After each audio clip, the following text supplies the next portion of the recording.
Hi friends, welcome to MCSV official channel. ఈరోజు తెలంగాణ రాష్ట్ర ప్రభుత్వం ముఖ్యమంత్రి రేవంత్ రెడ్డి గారు, అలాగే డిప్యూటీ సీఎం మల్లుభట్టి విక్రమార్క గారు ప్రజాపాలన దరఖాస్తు ఫామ్ను ఈరోజు రిలీజ్ చేయడం జరిగింది. 5 గ్యారెంటీల కోసం అప్లై చేసుకోవడానికి.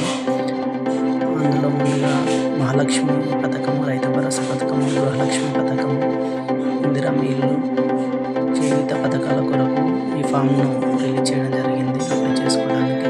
అందులో కుటుంబ వివరాలు, దరఖాస్తుదారుని వివరాలు, అలాగే దరఖాస్తు సంఖ్య ఎంటర్ చేయాల్సి ఉంటుంది. అందులో ముందుగా వచ్చేసి ఒకటవది దరఖాస్తుదారు ఇంటి యజమాని పేరు రాయాలి. అలాగే ఇక్కడ ఫోటో స్టిక్ చేయాల్సి ఉంటుంది, అప్లికెంట్ ఫోటో. సెకండ్ వన్ వచ్చేసి మేల్ అయితే మేల్, ఫీమేల్ అయితే ఫీమేల్, ఆ బాక్స్లో క్లిక్ చేయాల్సి ఉంటుంది. అలాగే థర్డ్ వన్ వాళ్ళు ఏ క్యాస్ట్ అప్లికెంట్ సంబంధించారో ఆ క్యాస్ట్కి సంబంధించి ఆ బాక్స్లో క్లిక్ చేయాల్సి ఉంటుంది. థర్డ్ వన్ ఎస్సీ అయితే ఎస్సీ, ఎస్టీ అయితే ఎస్సీ, బీసీ అయితే బీసీ, మైనారిటీ అయితే మైనారిటీ. అలాగే అప్లికెంట్ డేట్ ఆఫ్ బర్త్, అలాగే అప్లికెంట్ ఆధార్ నెంబర్ ఎంటర్ చేయాల్సి ఉంటుంది. ఆధార్ నెంబర్ అలాగే డేట్ ఆఫ్ బర్త్, ఈ పేరు అనేది ఆధార్ కార్డు నెంబర్లో ఎలా ఉంటే అలా ఫిల్ చేయాల్సి ఉంటుంది. ఆరు వచ్చేసి రేషన్ కార్డ్ నెంబర్, అలాగే mobile number, applicant mobile number రాయాల్సి ఉంటుంది. ఎలా ఉంటే అలా వ్యవసాయం చేసే వ్యవసాయం, పోలీస్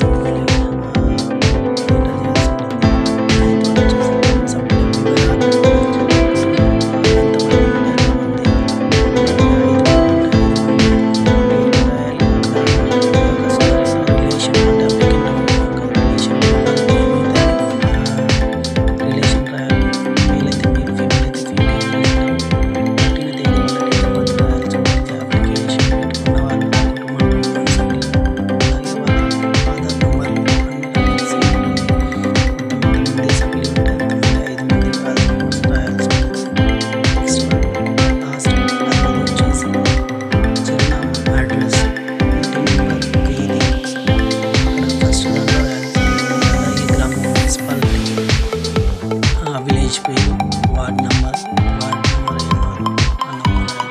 అలాగే మండలం, డిస్ట్రిక్ట్ రాయాల్సి ఉంటుంది. అభయాసం 6 గ్యారెంటీల పథకాలు లబ్ధి పొందడానికి వివరాలు కావాల్సిన లబ్ధి కొరకు ఇక్కడ క్లిక్ చేయాల్సి ఉంటుంది బాక్స్లో. ఫస్ట్ వన్ మహాలక్ష్మి పథకం, ప్రతి నెల 2,500 ఆర్థిక సాయం కోసం ఫస్ట్ బాక్స్లో క్లిక్ చేయాల్సి ఉంటుంది. అలాగే 500 గ్యాస్ సిలిండర్ల కొరకు సెకండ్ బాక్స్లో క్లిక్ చేయాల్సి ఉంటుంది.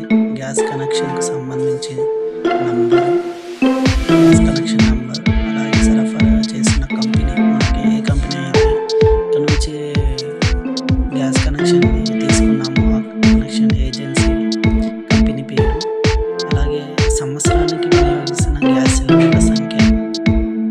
మనం మొత్తం సంవత్సరానికి ఎన్ని గ్యాస్ సిలిండర్లు 4 యూజ్ చేస్తే 4, 5 యూజ్ చేస్తే 5 సంఖ్య వేయాల్సి ఉంటుంది.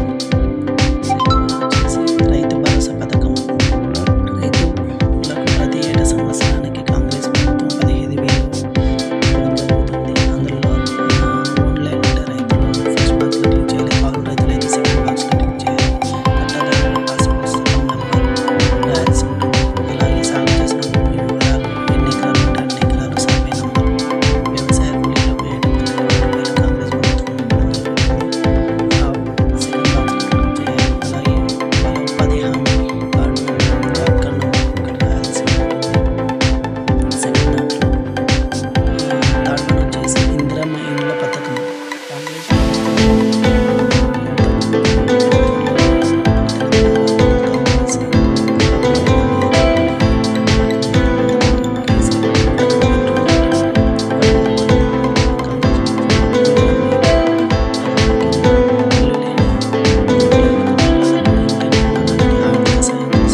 చేసుకోని అవసరం లేదు. అంటే ఇంతకుముందు వస్తున్న వాళ్ళు అవసరం లేదు. దరఖాస్తు చేసుకోవచ్చు. ఎందుకంటే ఆల్రెడీ ఆ డీటెయిల్స్ ఉంటే వాళ్ళకి దివ్యాంగులకైతే 6,000 వస్తాయి. ఇది చేయూత పథకం కింద సబ్మిషన్, వివిధ కార్మికులకు డయాలసిస్ మిషన్స్‌లో బీడీ కార్మికులకు 4,000 ఇవ్వడం జరుగుతుంది. ఆల్రెడీ ప్రస్తుతం వస్తున్న వాళ్ళు అప్లై చేసుకోని అవసరం లేదు. ఎలాంటి టెన్షన్ లేదు.